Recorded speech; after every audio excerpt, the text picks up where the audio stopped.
Our school cheerleaders won state. Folk Fest is coming up. And the 2017 to 2018 school budget has been announced. Also on the show, we have a look at AASG. All that and more coming up right here on JDTV News.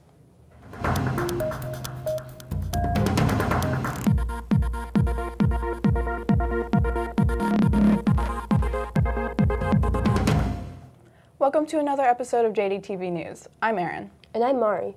Last week was spring break, and since we're back in school, we have a lot to catch up on. So let's jump right into the news.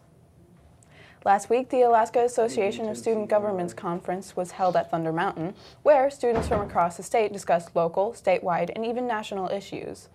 The students involved hope to make positive changes in the community and learn valuable skills. The organization has around 150 students enrolled statewide, all dedicated to helping Alaskan communities across the state. It is led by a 17-person executive board of students elected for 1 or 2 year terms. In the 3-day conference, many business meetings are held to introduce topics they will have a chance to make resolutions for. The Juneau School Board has a meeting on Tuesday evening at TMHS about the annual budget for our school district. Tuesday's meeting was the final reading of the budget for next school year, which was then approved unanimously by the board. The board discussed the things the budget would pay for such as power, food, and supplies for the students. In the upcoming meetings, they will discuss how to get the remaining money they need for their estimated spending amount. Efficient budgeting is essential in order to provide a solid base of core academic programs and maintain a quality of professionals. The school board states is anticipated that state and local funding will not provide sufficient revenue to fund the ideal level of operations. The largest source of school funding in Alaska is from the state operating budget, and the legislature has yet to finalize that number for next year. The legislative session is scheduled to end in mid-April. Ever thought of becoming a teacher? If so, you are in luck because the UAS is giving out their first ever Teach for Alaska Presidential Scholarship, which is a scholarship worth $12,000. The deadline to apply is April 15th, so make sure to apply soon at driveak.org. And while on the topic of UAS, they are creating Week of Kindness, where they waive the fee for applying. However, that offer is ending today, so make sure you get signed up. The JDHS talent show was scheduled to take place tomorrow. However, a lack of participants led to its full cancellation. We want to see what JDHS has to offer, so be sure to try out for the talent show next year. Next up, we take a look at suicide prevention coalitions. Parent forum on Wednesday night. On Wednesday, the Suicide Prevention Coalition hosted a parent forum talking about the Adverse Childhood Experiences test. The test shows that childhood experiences that are traumatic are directly tied to mental and physical health problems.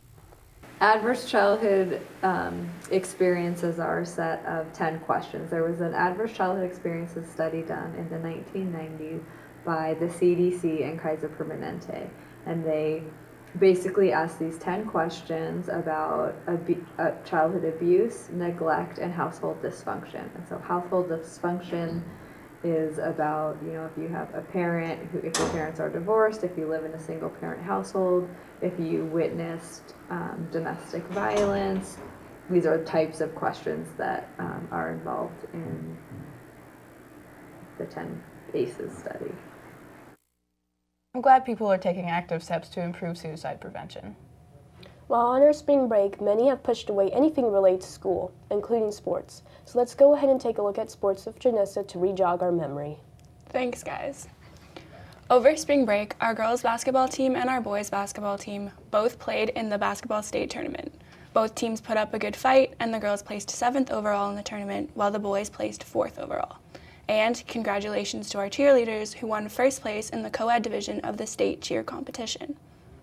On the first day of the competition, Thursday, March 23rd, the JD girls played the Diamond girls and lost with a score of 42-51.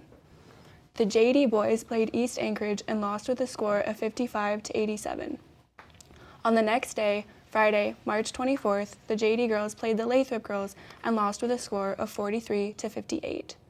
And the JD boys played West Valley and won with a score of 41-40. On the last day of the competition, Saturday, March 25th, JD boys played Bartlett boys and won with a score of 65-64. That's all for sports. With basketball season over, this is the last segment for the week. But other sports games are starting soon, so don't forget to tune in next week for those sports updates. Thank you for the sports updates, Janessa. I wonder if there's any events happening later today or tomorrow. Let's find out in the calendar. Kicking off the spring sports, the first soccer games of the season take place tonight at TMHS. The JV boys play at 5 p.m. and the boys varsity teams play at 7. Also, the Sadie Hawkins dance is taking place tonight from 8 to 11 p.m. Come Monday, Sources of Strength will host their annual Open Doors event from 5:30 to 7 p.m. in the TMHS library if anyone who wants to attend. Thursday marks the start of Music Fest, which is being hosted at Sitka this year through Sunday. The 8th, giving students just enough time to get back to school the following Monday. Sorry. With the calendar wrapped up, it's time to move on to my favorite part of the news.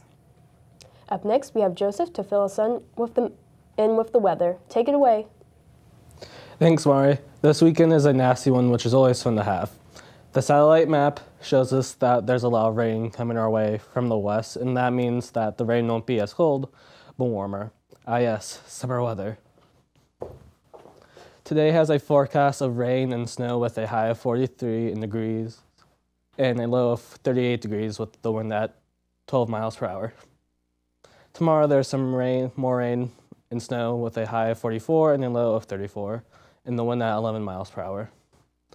And finally on Sunday it's raining hard and snowing again, shocker there. The high is 43 degrees with a low of 33 degrees. Back to you guys at the desk. Thanks for the weather update, Joseph. If anyone is looking for something fun and easy to do, the 43rd Annual Alaska Folk Fest will be held next week. The 43rd Alaska Folk Fest will be held April 3rd through the 9th at Centennial Hall. Folk Fest is where people come from all over the country for a 7-day free music festival. Highlighted with music, dancing, and workshops, Folk Fest will please any music connoisseur. JDTV News is fortunate enough to have one of their own performing. Fubao will be performing with his band Fubao and Friends at 2:30 Sunday afternoon. For more information and a full schedule of performances, check out their website, akfolkfest.org. If you can't make it down to Centennial Hall, you can listen on the radio on KRNN FM at 102.7. Well then, I'll definitely be going to Folk Fest next week. And I'll definitely be checking out our website. Oh yeah, you can visit our website, jdhsvideo.org, to watch previous episodes and behind the scenes from our YouTube channel. And also follow us on Twitter at JDHS Video for extras. Thanks for tuning in. Go Bears!